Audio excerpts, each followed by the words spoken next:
అందరికీ నమస్కారం అండి.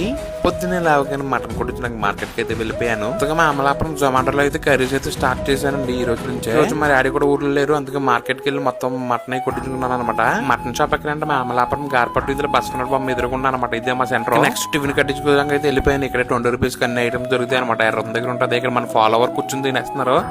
మన వీడియో చూసే ఈయన ఇక్కడ 20 రూపాయలు టిఫిన్ దొరుకుతుందని చూసారంట చెప్తున్నారు. మొత్తానికి ఇంటికి అయితే పార్సల్ అయితే కటింగ్ చేశాను. నెక్స్ట్ చేపల దగ్గరికి వెళ్ళాను తీసుకోవడానికి. మనకి ఏంటంటే చికెన్ మటన్ అవగాహన ఉంది కానీ చేపలు కొనడం ఇప్పుడు అవగాహన లేదు. ఎందుకంటే ఇప్పుడు మా డాడీ తీసుకుంటారు. తగ్గట్టు మా ఫ్రెండ్ ఒకడు వచ్చాడు చేప తీసుకుంటాం అని చెప్పి చేప బేరవాడమంటున్నారు అనమాట. నన్ను 200 చెప్పారు, 800 బేరం అయితే ఆడా. ఒక వీడియోలో చెప్పాను అనమాట, మొలకూర దొరకడం కష్టం అవుతుందని చెప్పి మన ఫాలోవర్ నా కోసం తెచ్చిచ్చారండి. థ్యాంక్ యూ సో మచ్ అండి. అసలుకి చాలా లేట్ అయిపోయింది. టిఫిన్ అయితే చేసేద్దాం. ఇదే ఉల్లి బజ్జీ అండి. ఉల్లి బజ్జీ లోపల కన్నా చుట్టూరు కరకలాడుతుంది. అయితే చాలా బాగుంటది. నాకు అదే అలవాటు. ఆ చుట్టూరే తింటది అనమాట. అలా మధ్యలో వదిలేస్తాను. ఇలాగే మీరు కూడా ఇలాగే నాకులాగే తింటున్నారా? తింటే కామెంట్ చేయండి. ఈ రోజు పూరి గారు అయితే